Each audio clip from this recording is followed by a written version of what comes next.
Sí, profesor, eso ha pasado. Pero ya tenemos ya regular, ¿no? Ya Estamos podemos, 19. podemos iniciar ya la clase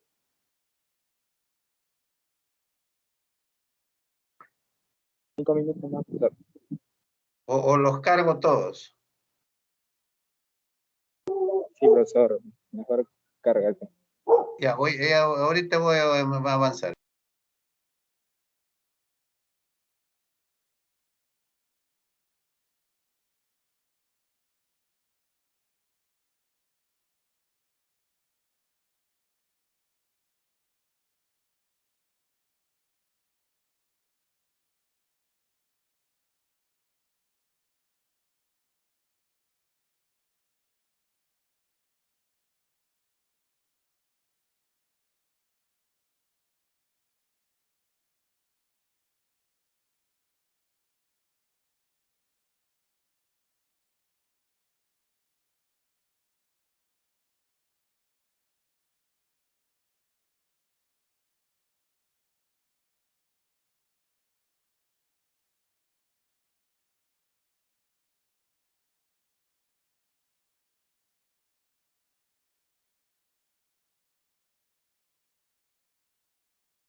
Listo, ya está cargado todos.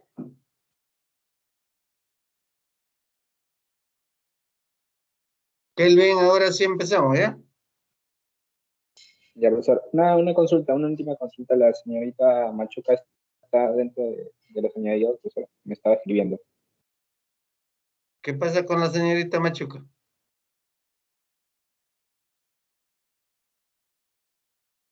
¿Que no Digo si ingresa? está agregada al grupo. ¿No está agregada? Parece, profesor. No creo, ¿ah?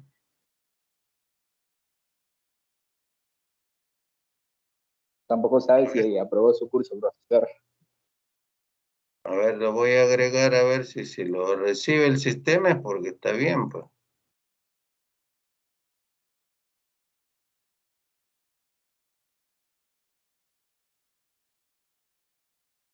Ya está.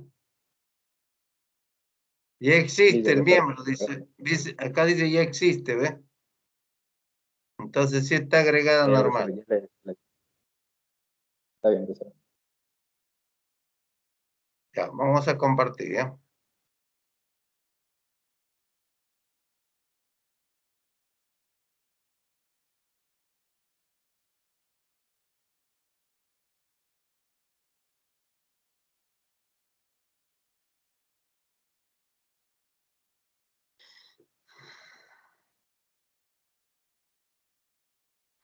Ya, ¿me confirma si se ve, por favor, la diapositiva?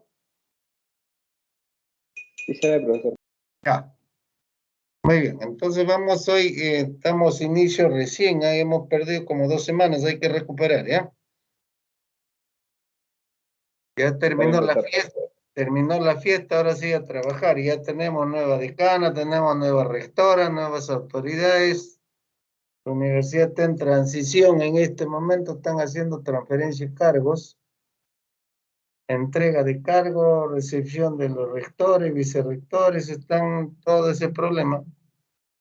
Pero las clases no pueden parar, normal tenemos que seguir, ¿sí? Hoy ha habido ya la segunda, tercera reunión con la decana, la doctora Blanca Ligida, ya se han tomado nuevas decisiones, yo creo que estoy hasta hoy día nomás en la escuela, voy a pasar al departamento, y igual seguimos coordinando normal.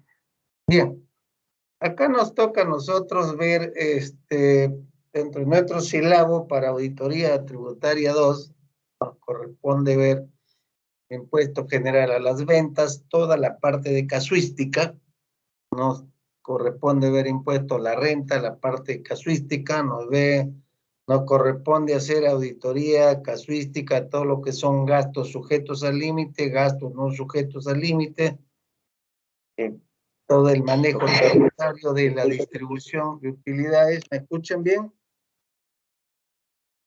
sí, profesor, disculpe que le corte. Pasa Sí, que se ha reintegrado una compañera, sí, se ha integrado recién al salón. Su apellido es Montes Antaurco María Cruz Jessica. ya, pero ¿estará dentro de la lista acá? Porque Dice que acá hay sí, Montalvo, Martínez, Manrique, Machuca, Mauricio, pero no hay Montes por acá. claro, recién se ha incorporado, profesor. El B. Pero, pero La- que me envíe su nombre al chat, pues, para incorporarlo, ¿ya? lo escribo, profesor. Claro, porque si no, ¿cómo yo lo ingreso? Ya, profesor, ahorita A ver, envíamelo de una vez para ingresarlo antes de iniciar la clase.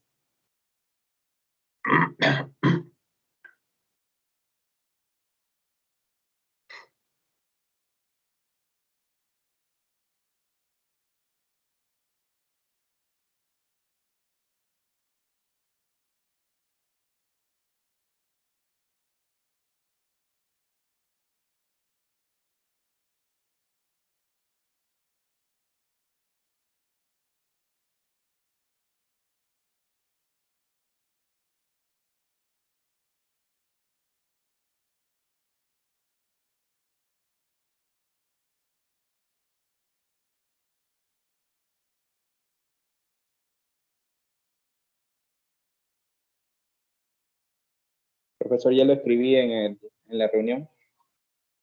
Sí, sí, ya lo tengo en WhatsApp, ¿no? En el WhatsApp también, profesor.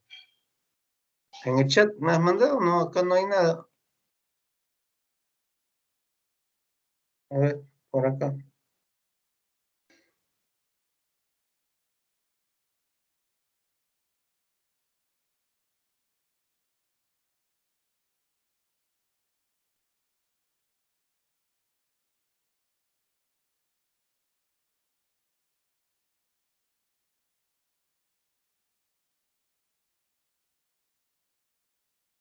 Otra compañera también, Leslie, profesor. A Ahorita ver. le mando también. Sí, ya está, Montes Arturo. Y es otro nombre también, profesor. Antaurco. Y Arellano Vargas.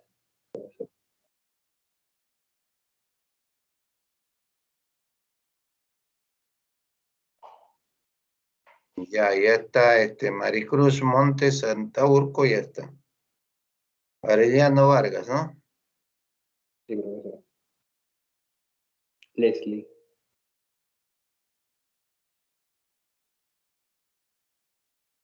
Leslie Alejandra, profesor.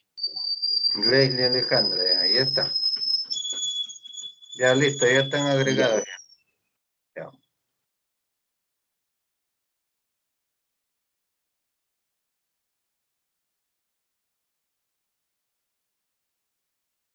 Ya, ahora sí entramos a trabajar. Bien. Entonces comentábamos que en esta auditoría tributaria 2 nos va a corresponder ser pura casuística. Sí, ya la parte tributaria 1 hemos conversado teorías, hemos hecho alcances, acá vamos a hacer pura práctica, nos vamos a meter a la práctica, vamos a llegar hasta tributos aduaneros. De tal manera que hoy vamos a hacer acá la introducción, ¿sí?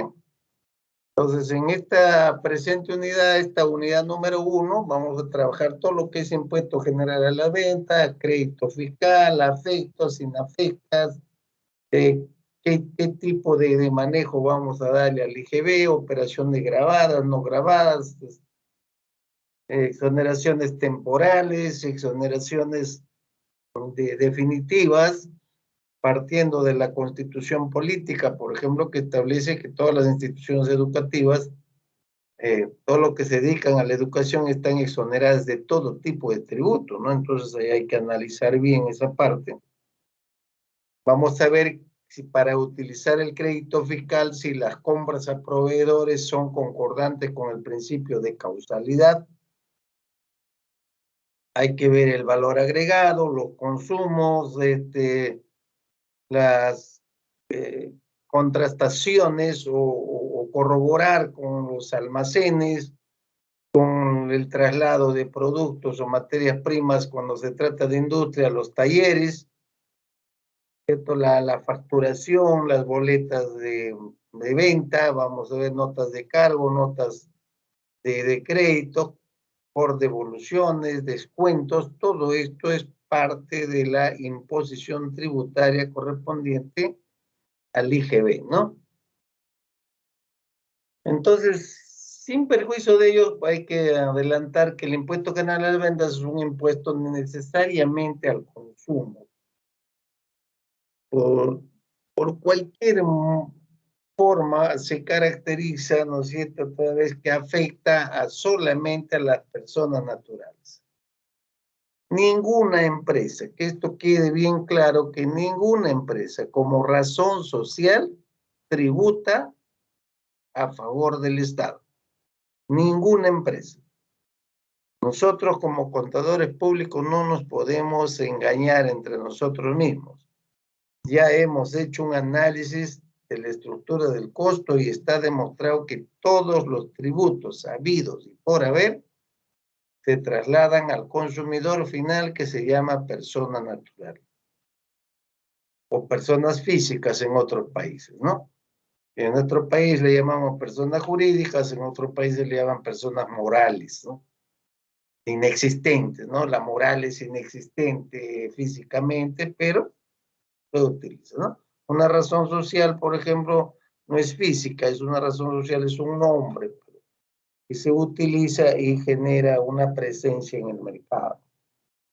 De tal manera que mirando desde ese punto de vista, tenemos que entender que cualquier tributo es asumido por el consumidor final llamado persona natural, ¿no? En cuanto tenemos a su funcionamiento, sabemos que es un impuesto de traslado, ¿no? Trasladar, pero y su aplicación es sobre el valor agregado.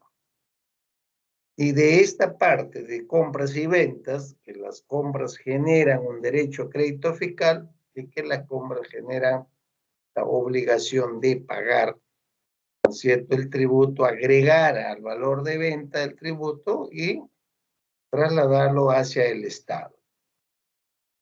Entonces, todos los contribuyentes del impuesto tienen derecho al crédito fiscal, ¿no? Si ya pagué por acá, tengo derecho a descontar de los impuestos resultantes a pagar. Siendo el único sujeto sin derecho al crédito fiscal el consumidor final, ¿no? Eso también téngalo bien claro, que el consumidor final no tiene derecho a crédito fiscal, simplemente lo asume, soporta la carga económica, ¿no es cierto?, con el impuesto agregado. Finalmente, ¿quiénes son los que van a aportar las fuentes de financiamiento del presupuesto de gastos de cualquier estado?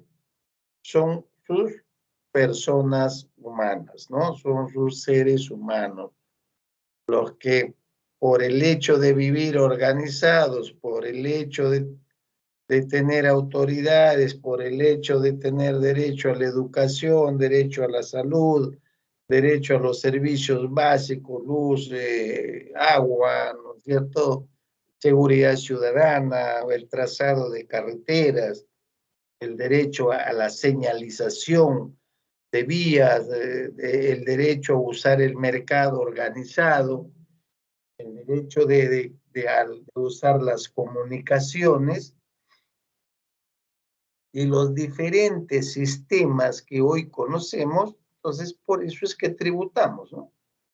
Localmente, ¿por qué tributamos? Porque hay una limpieza dentro de la urbanización o dentro de la ciudadela organizada, ¿no? Entonces, el municipio, como autoridad local de esa sola jurisdicción, tiene que prestar pues un servicio de esa naturaleza, ¿no? Limpiar la calle, señalizar las vías de tránsito, el ordenamiento del comercio, los permisos para bodegas, todo tipo de negocios, restaurantes, etcétera, panadería, o puestos de trabajo dentro de los mercados, regular precios, ¿no? Entonces, solo regular, ¿no? No puede tomar decisiones. Entonces, para todo eso, pues, las personas que vivimos en una sociedad organizada, en una sociedad donde nos regimos por normas que se han elaborado para respetarla y respetarnos entre personas y empezar a hacer uso de nuestros derechos donde termine el derecho de las demás personas, ¿no? Entonces, la propiedad privada, o sea, la cosa pública, y todo eso, el uso que hacemos de todos ese tipo de elementos de organización o de la dación de normas a través del Congreso o de decretos a través de los ministerios o decretos a través de los municipios. Eso es lo que tenemos que mantener con el pago de nuestros tributos, ¿no? Buscando que mejorar cada día, ¿no es cierto? Ya tenemos un Ministerio de Inclusión Social, porque entre nosotros, queramos o no entender, hay cierta discriminación, ¿no? Hay discriminación, aunque nosotros juremos ante Dios o ante la patria de no discriminar a nadie, pero siempre se va a dar la discriminación. Si ustedes creen conveniente, analícense a sí mismos, pónganse un ejemplo, pónganse un momento de comparación y van a ver que ustedes mismos indirectamente discriminan a otros, ¿no? Es parte de la naturaleza del ser humano. Nadie quiere ser igual a otro, todo el mundo quiere ser mejor que los demás, ¿no? Ese es el ego personal de cada ser humano, por lo tanto, tómenlo como natural, ¿no? No lo tomen como que le gusta discriminar. Todo el mundo, directa o indirectamente, discrimina a los demás.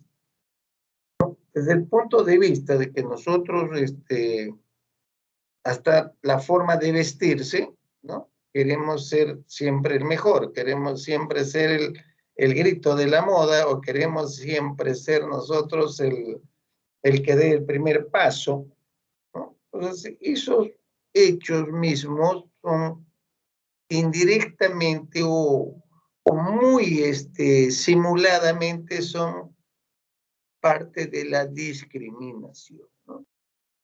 Entonces, igual cuando usted, por ejemplo, cada uno tiene su carro, busca marcas, busca confort, busca comodidad, o busca vivir en un sitio donde haya mejor organización, limpieza, protección, etcétera. Entonces, esa gente, esas personas que viven en ese tipo de organización, ¿no es cierto?, urbana, con áreas verdes, señalizado, donde todos se respetan, no van a querer compararse nunca con esa sociedad que vive un pueblo joven, donde las calles son de tierra, están llenos de tierra, donde no hay veredas, no hay señalización, donde hay montículos de basura acumulados, desorden total. No quieren compararse con ellos. Pues eso, ¿cómo se le llama? Discriminación. Sin embargo, la ley dice que todos somos iguales ante la ley, ¿no?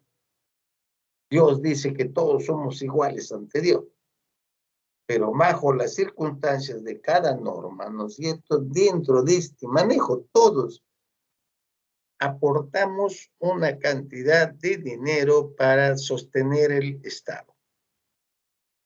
No hay Estado si no hay tributos. Entonces, esto es la parte ahora, y ¿quién escoge? Esta misma sociedad escoge a su gobernante, a que lo dirija, a que lo gobierne por un periodo, lo escoge, le dice, yo quiero que tú me gobiernes. Le endosa su poder, le endosa su voto. Y eso es lo que tenemos ahora viviendo, tanto en alcaldes como en la presidencia de la República. Ahora tenemos en nuestra universidad, se acaba de cambiar autoridades donde la gran mayoría de estudiantes y de docentes han tomado la decisión que la doctora Cristina Zamora Rivero sea quien dirija nuestra universidad por un periodo de 5 años, ¿no? Eso es el deseo de esta sociedad organizada, de la sociedad universitaria llamada Federico Villarreal. En San Marcos eligieron a la doctora, ¿no? También con su rectora, así han querido. En la Universidad del Callao también es una rectora.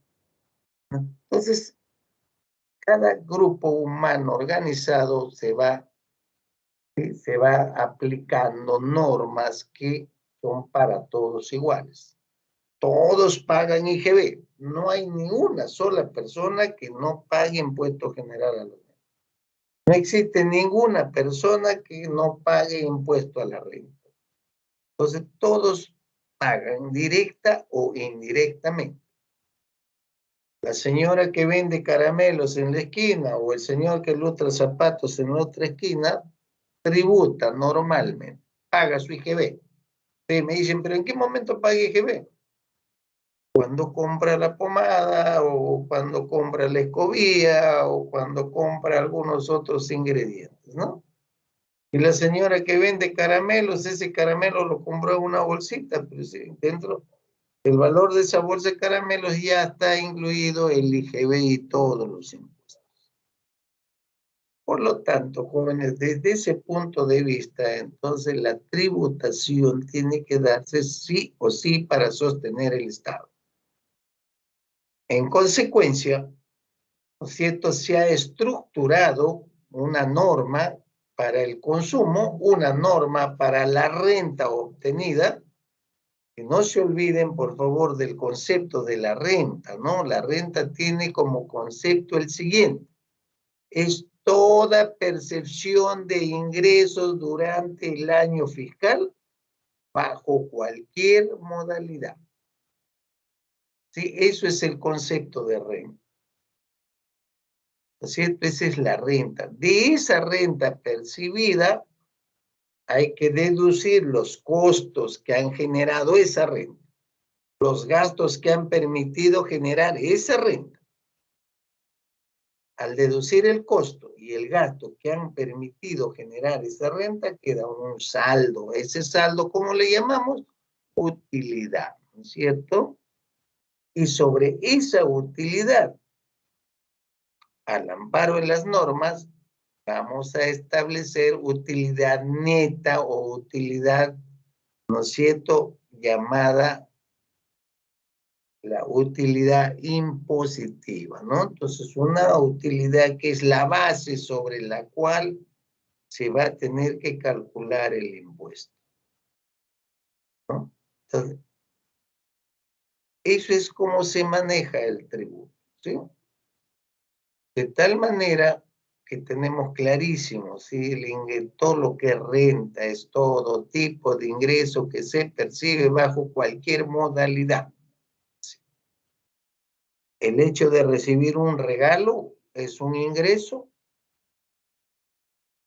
No, no es un ingreso. Claro que es un ingreso, porque si no le dicen ese regalo a usted, vamos a suponer les han regalado un panetón. Si no hubiese habido ese regalo del panetón, tenían que comprarla. Y el regalo de ese panetón, técnicamente dentro del manejo contable, ¿cómo se llama? Donación. Y las donaciones están dentro de la norma tributaria, aceptadas como tal. Entonces la donación es un ingreso.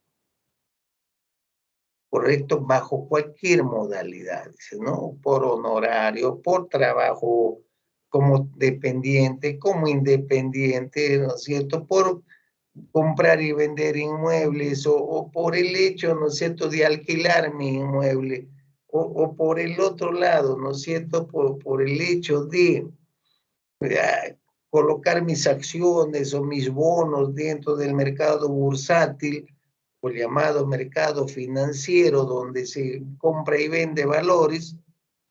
Entonces, también, ¿no es cierto?, es una forma de generar, ¿no?, bajo cualquier modalidad.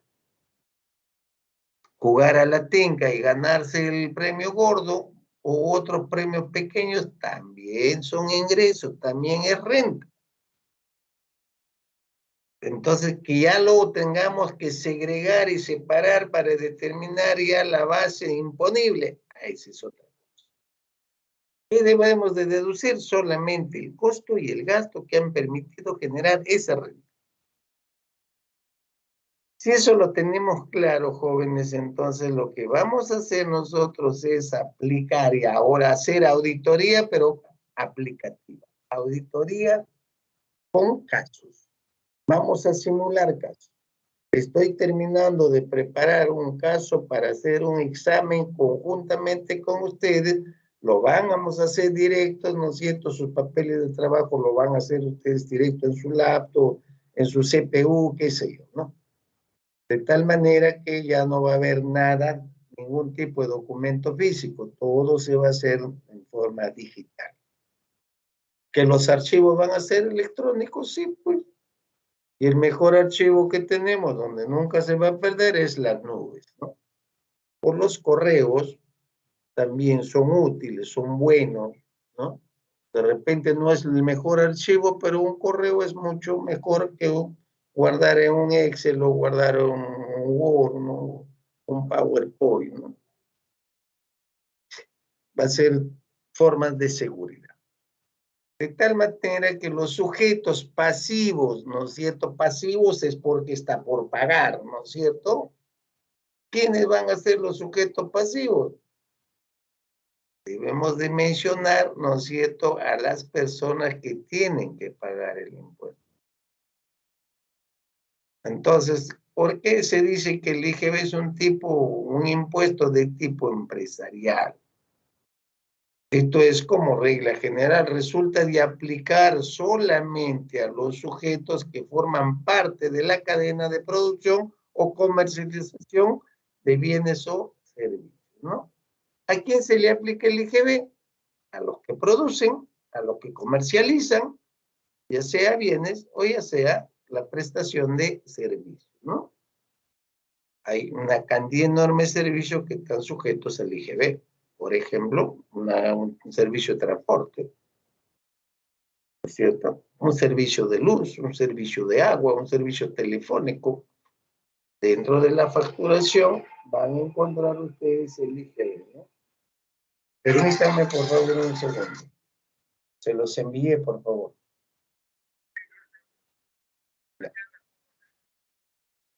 Bueno, temprano estamos, pues a las 9 hay que estar allá, ¿ya? 8. Ya, listo, chao. Disculpen, joven. Bueno, entonces, esto es, jóvenes, cuando hablamos nosotros que toda cadena queda grabada con el impuesto hasta llegar al consumidor final, ¿no? Como consecuencia de ello, nosotros recordamos nuevamente la estructura del costo, valor de venta, gastos operativos, ¿no es cierto? Margen de utilidad, valor de venta. Sobre ese valor de venta aplicamos el IGB. Entonces es la cadena, ¿no es cierto?, sobre la cual se van aplicando los tributos, ¿no? Y cada vez que se haga una segunda venta, una tercera venta, una cuarta venta, una quinta venta, etcétera, ¿no es cierto?, al valor agregado se le va aplicando el IGB, se le va aplicando el IGB. De tal manera que en otros países le llaman, ¿no es cierto?, al impuesto general a las ventas le llaman valor agregado, ¿no? Entonces, es verdad, pues, ¿no? Ese es el impuesto al valor agregado, le llaman el IVA, ¿no? Como nosotros decimos IGB, ellos le dicen IVA, impuesto al valor agregado. Pero es lo mismo, o sea, solo se ha cambiado de término, ¿no? Entonces, en consecuencia, pues las operaciones finales entre consumidores finales se encuentran fuera del ámbito de aplicación del impuesto, ¿no? Salvo aquellos casos en que los consumidores finales se conviertan en sujetos que realicen operaciones dentro del ámbito de la aplicación del impuesto de carácter habitual, ¿no? Entonces ya se convierten en comerciantes, en negociantes, entonces tienen que aplicar la norma, ya dejan de ser el consumidor final, ¿no? Y hacen pues los bienes, los servicios, ¿no es cierto?, se manejan.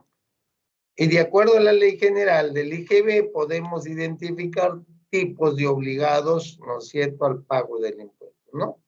Los obligados como contribuyentes, que son de quienes realizan la operación gravada. Ese es el contribuyente.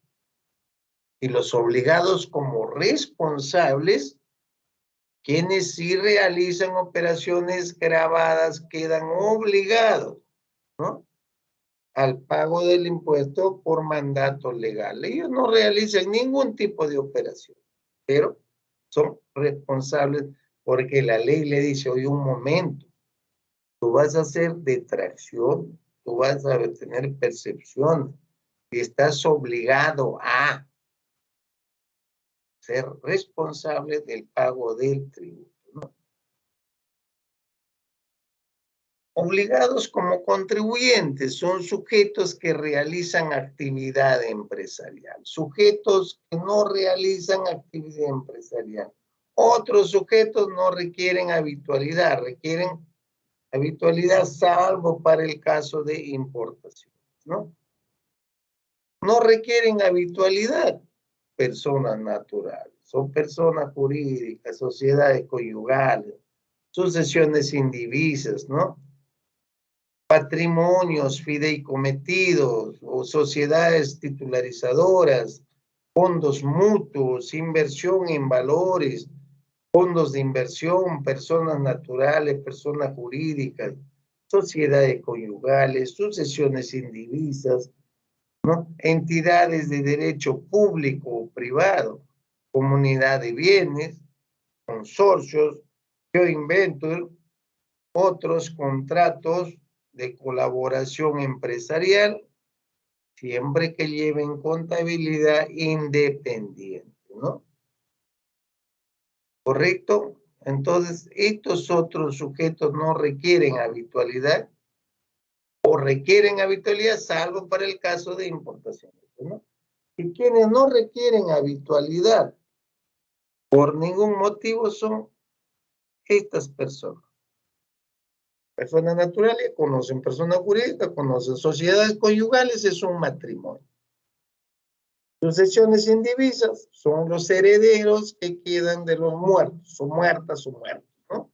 De los fallecidos, los hijos o esposa o esposo que quedan vivos, como no se ha dividido los bienes, ¿sí? Se llama sucesión porque el muerto traslada a los deudos, a los herederos, esos bienes todavía no divididos, por eso se denominan sucesiones indivisas. ¿Qué es una sucesión? Es un traslado, ¿sí? La sucesión es un traslado del derecho de propiedad a los herederos. Y como no están divididos todavía cada uno de los herederos, se llama sucesiones indivisas. Patrimonio, fideikometidos. ¿Qué es un patrimonio? Los patrimonios son la propiedad de cada uno, de cada persona o de cada sociedad conyugal. ¿Sí? Ese es el patrimonio, son nuestros bienes de cada uno de nosotros. Y ese patrimonio, nuestros bienes, podemos generar un fideicomiso o fideikometidos. ¿Qué significa eso? Que se entrega nuestro patrimonio, nuestros bienes, se le entrega a otra persona para que lo administre y genere ingresos, genere rentas. ¿Correcto? Entonces, la persona que administra este bien, como se llama fideicometido, fideicomiso, lo utiliza, lo trabaja, genera utilidades y parte de esas utilidades lo traslada al dueño del patrimonio. Y el que administra y genera, gestiona, también se queda con la mitad o más según el pacto que realicen, ¿no es cierto?, de estos ingresos. Los fondos mutuos son dinero que entregamos voluntariamente para que lo administren otras personas. ¿Quieren ustedes un ejemplo para entenderlo claramente? El derecho que pagamos a las AFP, a las administradoras de fondos públicos. ¿Por qué se llaman fondos públicos o de inversión privada? ¿Por qué se llaman AFP? ¿No? Fondos privados, porque es dinero de los trabajadores. Los trabajadores le entregamos nuestro dinero a las AFP para que lo administren sin responsabilidad. Por eso se llaman fondos mutuos. ¿Sí? Estos fondos mutuos se depositan y ellos lo invierten. Que algunas veces estos fondos mutuos generan hasta el doble, el triple del dinero que depositamos como fondo mutuo. Pero también hay otras oportunidades que pueden terminar hasta con el fondo depositado. O sea, hay pérdidas, ¿no? Si se pierde, se pierde. Entonces es un riesgo, por eso se llama sin responsabilidad. Fondos de inversión son dinero que se entregan, ¿no es cierto?, para inversiones, exclusivamente para inversión. Los bancos crean un documento como fondo de inversión, una cédula financiera. Yo tengo dinero ocioso, voy y compro esa cédula, se llama fondo de inversión. Que el banco trabaje ese dinero o la institución que maneja los fondos de inversión los coloque en diferentes rubros de negocio, de industrias, y esas utilidades que distribuye esa empresa me van a entregar a mí como depositante de fondos de inversión. Personas naturales ya no conversemos más porque son ustedes, soy yo. Personas jurídicas, cualquier empresa, sociedad anónima, cerrada, responsabilidad limitada, en comanditas por acciones, sociedad anónima abierta, empresa individual de responsabilidad limitada, ¿no es cierto? Se llaman personas jurídicas, porque tienen su inscripción en los registros públicos y tienen un RUC inscrito en la SUNAT. Y sociedades conyugales, hemos dicho que es el patrimonio, ¿no? Que pueden acordar marido y mujer, ¿sí? Separar la compra de sus bienes. Por escritura se acuerda y se inscribe en los registros públicos separación de bienes. Entonces, cuando compra el marido o compra la mujer, lo compra a su nombre. Entonces, cuando se muere cualquiera de ellos, el vivo no puede heredar porque es su propiedad personal. Y puede venderlo libremente sin intervención del marido o de la mujer. A eso se llama sociedades conyugales con separación de bienes. ¿Que afecta el impuesto a la renta? Sí. ¿Que afecta al IGB? También afecta. Cualquier operación que se realice. Y estas sucesiones, ya conversamos, entidades de derecho público privado. Tenemos entidades de derecho público, la ONP, que administra fondos de los trabajadores para pensiones. Y privado tenemos, ¿no es cierto?, las AFP.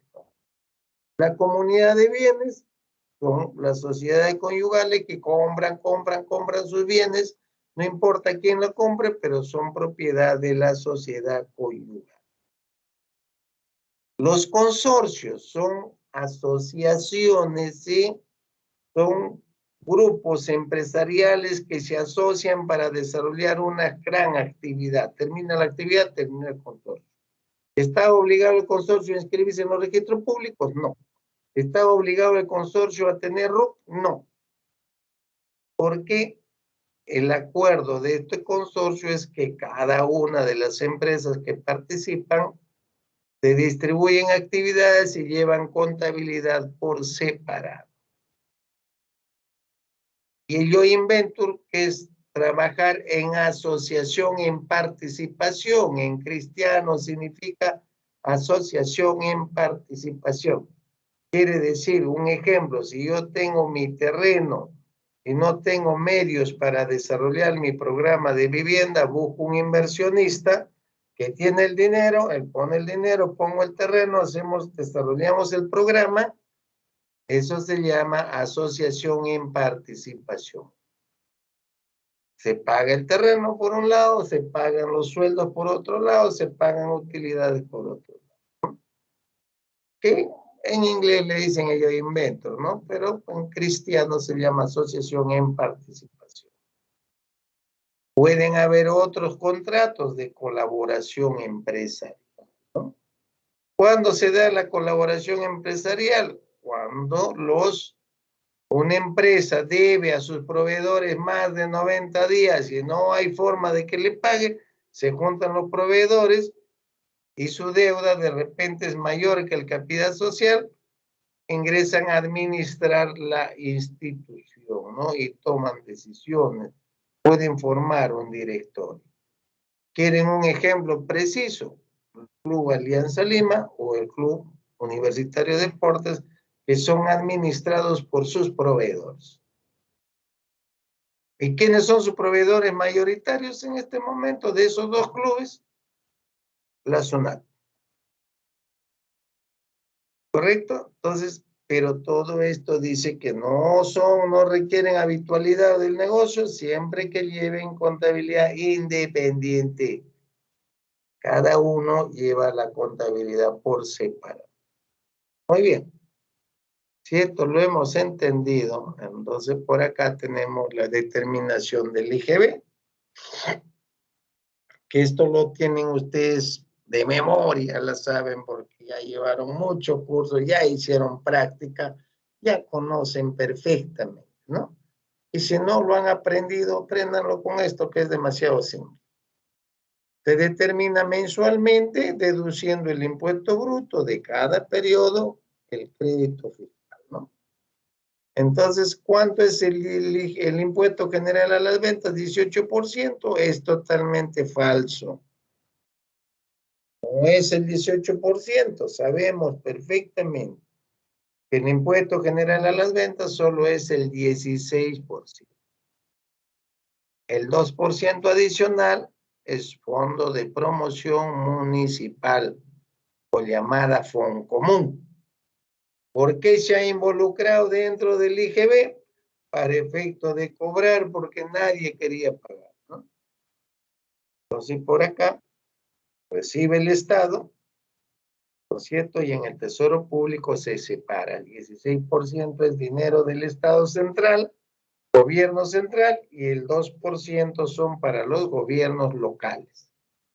Que se distribuye a cada gobierno ese fondo común o llamado Fondo de Promoción Municipal de acuerdo a sus proyectos que se presenten para cada año fiscal.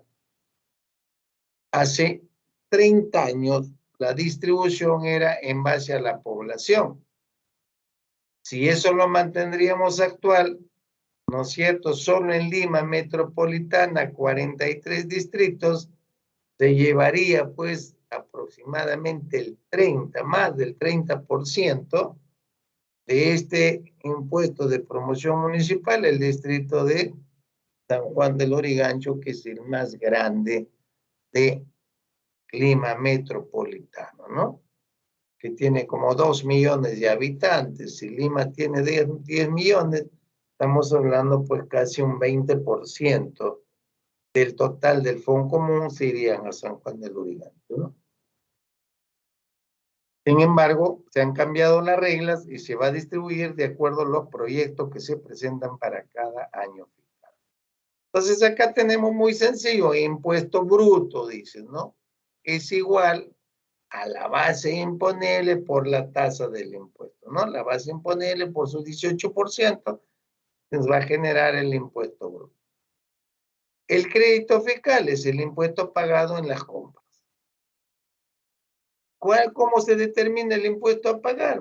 Fácil, el impuesto bruto, ¿no es cierto? Que acá la tenemos, menos el crédito fiscal, que viene a ser el IGB pagado por las compras, y la diferencia se llama impuesto a pagar.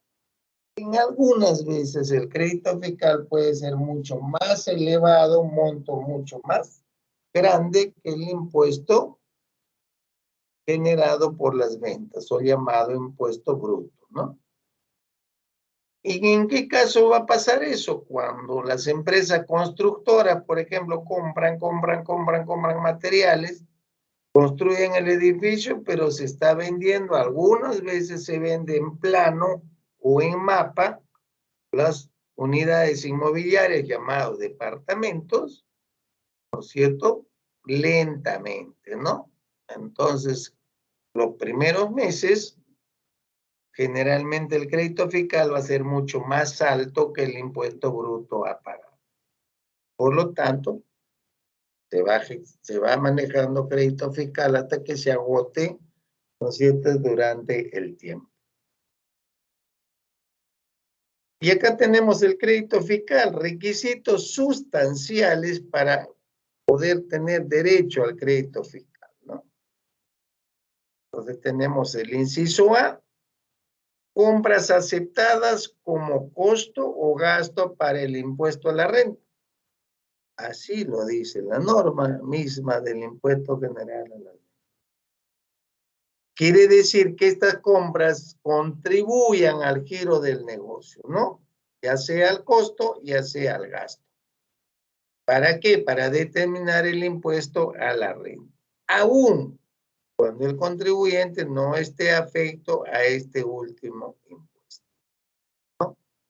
De repente no está afecto a este último impuesto. Entonces, pero esas compras son aceptadas, ¿no? Entonces, si dice que no está afecto, quiere decir que en el registro de ventas o del registro de compras, en la columna que dicen no afectos, ahí se colocará el monto correspondiente, ¿no? Y en el inciso B, las compras deben ser destinadas a operaciones grabadas con IGB. Si estas compras no guardan el principio de causalidad para generar, ¿no es cierto?, operaciones grabadas, el crédito fiscal no podrá ser utilizado por ningún motivo.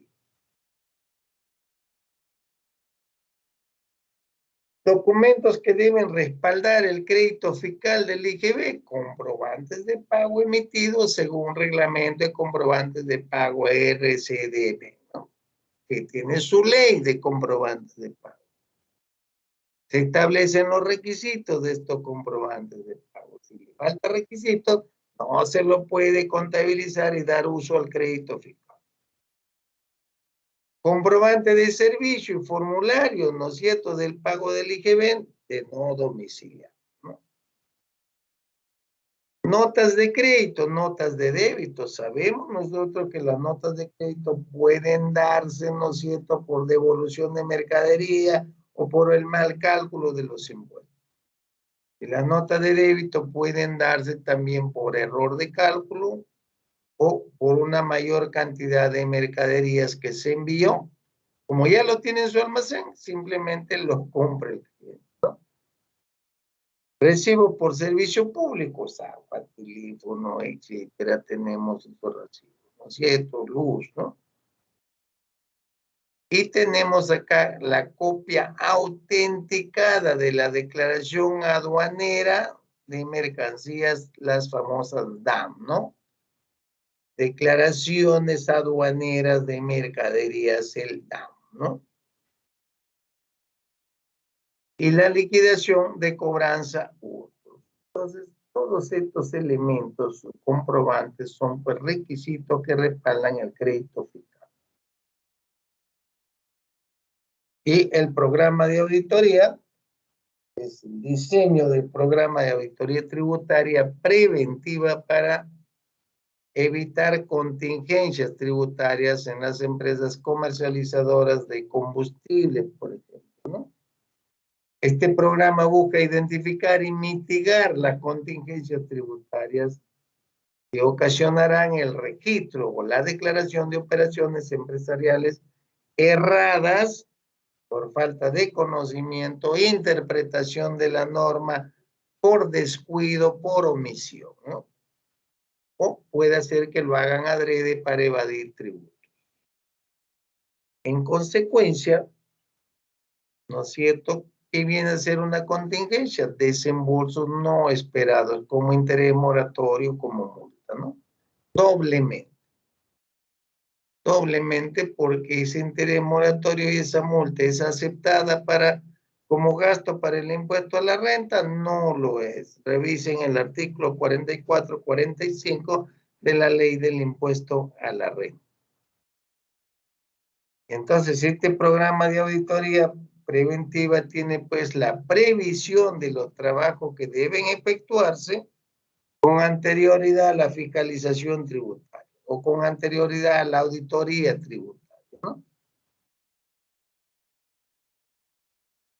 Este programa de auditoría dice que es el procedimiento a seguir en el examen a realizarse. El mismo que debe ser planeado, elaborado con anticipación y debe ser el contenido flexible, sencillo, conciso, de tal manera que estos procedimientos empleados en cada proceso de auditoría estén de acuerdo con las circunstancias del examen. De repente hemos planificado aplicar 2 o 3 técnicas de auditoría, procedimientos, pero a la hora que desarrollemos el trabajo pueden eliminarse algunos procedimientos o pueden ampliarse otros procedimientos. Entonces, los programas de auditoría tributaria son importantes porque sirven de guía en la aplicación de los procedimientos de auditoría tributaria. Contienen instrucciones para el equipo de auditores, las suficientemente detallados, indicando las tareas asignadas a cada auditor. Sirven como ayuda para controlar el trabajo de auditoría, delimitar responsabilidades. Sirven como registro en la fase de trabajo que se va terminando en forma ordenada, ¿no?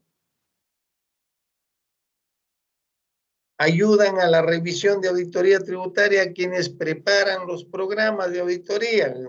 Entre las características deben tener este programa, ¿no? Podemos determinar que debe ser sencillo y comprensivo, debe ser elaborado tomando en cuenta los procedimientos que se utilizarán de acuerdo al tipo de empresa examinada. El programa debe ser encaminado a alcanzar el objetivo principal. Debe deshacerse o desecharse los procedimientos excesivos o que pueden ser repetitivos, ¿no? El programa debe permitir al auditor examinar, analizar, investigar, obtener evidencias para luego poder dictaminar u opinar o realizar sus informes y formular recomendaciones, ¿no? Las sociedades de auditoría, las SOAS, acostumbran a tener formatos preestablecidos, lo cual deben ser flexibles, se pueden cambiar, modificar de acuerdo, ¿no es cierto?, con un determinado tipo de empresa. El programa de auditoría debe ser confeccionado en forma actualizada y con amplio sentido y criterio profesional. Sí, acá concluimos hoy, jóvenes, y tenemos mucho que leer, tenemos bastantes tareas. Si no leemos, no vamos a aprender ortografía. Si no leemos, no vamos a mejorar nuestro criterio. No quiero que se copien de otros autores o de otras personas que piensan, generen su propia conclusión, su propia teoría. Finalmente ustedes van a administrar el país. No es la persona que ha escrito un libro que a su parecer será de esa forma, pero de repente ustedes tienen un mejor criterio, no sabemos. Por lo tanto, las obras o los libros o textos son de carácter referencial solamente. Cada uno de nosotros forma su estructura profesional. Creo que ahí nos quedamos, Kelvin. Estamos al final de la hora. El día lunes, por favor, estaremos avanzando. ¿Sí? Y si hay que recuperar, pónganse de acuerdo, me avisan. El domingo podemos recuperar en la tarde una clase si es necesario. Está bien, profesor. Antes de que se vaya, profesor, podría agregar a dos compañeros que están en el aula, sin embargo no están añadidos al equipo. Sí, envíame nomás al WhatsApp los nombres, yo los agrego, ¿ya? Ya, profesor, ya le envié. Ya, listo, en estos momentos lo voy a agregar.